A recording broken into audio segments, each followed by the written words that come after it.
আমি তোদেরকে চাহিদার স্থিতিস্থাপকতার পরিমাপ পদ্ধতিটা পড়িয়েছিলাম। তো আমি না একটু ভিডিওটা করতে ইতস্তত করছিলাম এই কারণে যে চাহিদার স্থিতিস্থাপকতার দ্বিতীয় যে পদ্ধতিটা আছে সেটা হচ্ছে বিন্দুস্থ স্থিতিস্থাপকতা। বুঝতে পারলি তো? তো ব্যাপারটা হয়েছে কি যে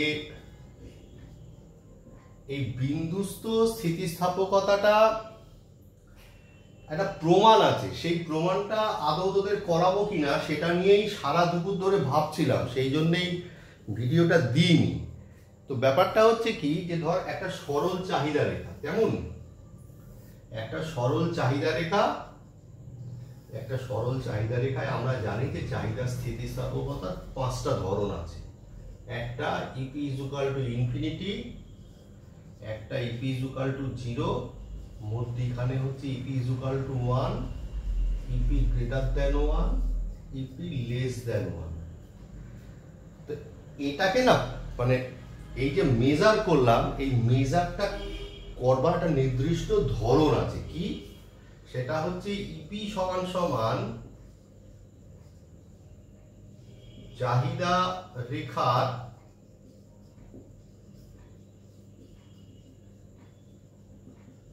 নিচের অংশ ডিভাইডেড বাই চাহিদা রেখার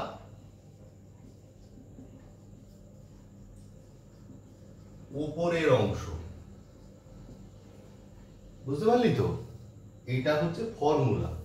তো তাহলে এটা প্রমাণ করা যায়। তো আমি সবকিছু ভাবনা চিন্তা করে এই সিদ্ধান্তে উপনীত হলাম যে এখন প্রমাণটা তোদের দেখানো মানে না শুধু তোদের ওপর মানে বেশি ঘেরাটোপ চাপিয়ে দেওয়া। তার কারণ সিলেবাসটা তো দেখতেই পাচ্ছিস এমসিকিউ, সেখানে তো প্রমাণ থাকবে না। তাহলে আমরা এইটুকু জায়গা ভালো করে বোঝার চেষ্টা করি। তাহলে চাহিদা রেখার নিচের অংশ, তুই যখন এ বিন্দুতে যাচ্ছিস তখন কি হচ্ছে, চাহিদা রেখার নিচের অংশ কত, বি এ, কেননা দেখ বি থেকে এ আর ওপরের অংশ তো অক্ষে ঢুকে গেছে, তার মানে কত, 0। কোনো জিনিসকে 0 দিয়ে ভাগ করা যায় না, তার মানে আনডিফাইন্ড। তুই যখন বি পয়েন্টে আসছিস তখন কি হচ্ছে, চাহিদা রেখার নিচের অংশ দেখ অক্ষে ঢুকে গেছে মানে 0, আর ওপরের অংশ হচ্ছে এ বি, তার মানে কত হচ্ছে 0 বাই এ বি, 0 হয়ে গেল। এরপরে তুই যখন ধর এটা সি পয়েন্ট, তুই যখন সি পয়েন্টে যাচ্ছিস নাম দিবি ধর সি, চাহিদা রেখার নিচের অংশ কত, বি থেকে সি, ওপরের অংশ কত, এ থেকে সি। তাহলে নিচের অংশটা বড়, ওপরের অংশটা ছোট, তার মানে গ্রেটার দ্যান 1। তুই যখন ডি পয়েন্টে যাচ্ছিস তখন কি হবে, চাহিদা রেখার নিচের অংশ কত হবে, বিডি, আর ওপরের অংশ কত হবে, এডি। তাহলে নিচের অংশটা ছোট, ওপরের অংশটা বড়, কত হবে, লেস দ্যান 1 হলো। আর ধর এটা ই পয়েন্ট, এখান থেকে একটা দাগ টানলে ভালো হয়, তার কারণ এটা যে মধ্যবর্তী পয়েন্ট সেটাকে প্রমাণ করাতে হয়। প্রমাণ করাতে হয় মানে হচ্ছে কি যে এটা tan 45, এটা tan 45, মানে আমি বলবার চেষ্টা করলাম এটাই মধ্যবিন্দু, মানে চাহিদা রেখার নিচের অংশ ডিভাইড বাই চাহিদা রেখার ওপরের অংশ, দুটো সমান, সেই জন্য হচ্ছে 1। তার মানে কোনো সরল চাহিদা রেখা যে কোনো নির্দিষ্ট বিন্দুতে তুই যদি চাহিদার স্থিতিস্থাপকতা পরিমাপ করিস, তা সেই পরিমাপ পদ্ধতি হচ্ছে কি, চাহিদা রেখার নিচের অংশ ডিভাইড বাই চাহিদা রেখার উপরের অংশ। আমি এটার জন্য কোনো নোট প্রোভাইড করলাম না, আমি যেটা বোর্ডে করলাম সেটা খাতায় জাস্ট লিখে রাখ, তার কারণ এটা আমাদের জানা রইল। 3 নাম্বার পদ্ধতি, প্রথম ছিল মার্শালের মোট ভোগ ব্যয় পদ্ধতি, দ্বিতীয় হচ্ছে চাহিদার বিন্দুস্থ স্থিতিস্থাপকতা, আর তৃতীয় হচ্ছে চাহিদার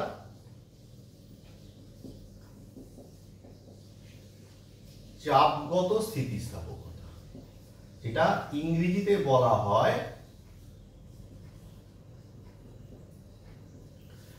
আর্ক ইলাস্টিসিটি অফ ডিমান্ড।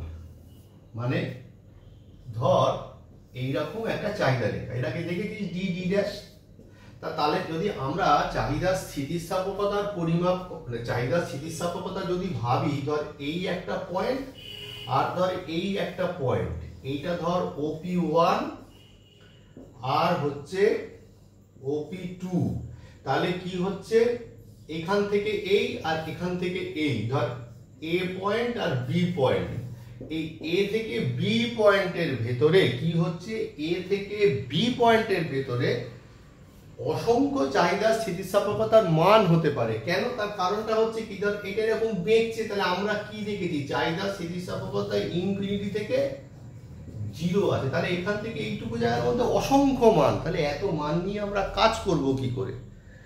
এই সমস্যার সমাধান কল্পে অর্থবিজ্ঞানীরা কি করেছে, এর একটা অ্যাভারেজ তৈরি করার চেষ্টা করেছেন। ধর এখানে একটা দাম, এখানে একটা কোয়ান্টিটি, ওপি দাম ও কিউ কোয়ান্টিটি। এই ওপি দামটা কি করে তৈরি হচ্ছে, OP1 plus OP2 whole divided by 2।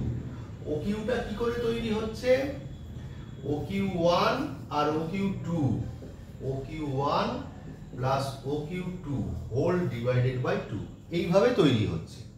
তাহলে আমি যদি চাহিদার চাপগত স্থিতিস্থাপকতার ফর্মুলা মাফিক ভাবতে চাই, তাহলে আমরা কি দেখেছিলাম, আমরা দেখেছিলাম যে চাহিদা স্থিতিস্থাপকতার ফর্মুলা কি ছিল, চাহিদা স্থিতিস্থাপকতার ফর্মুলা ছিল delta Q by delta P into মূল দাম বাই মূল কোয়ান্টিটি।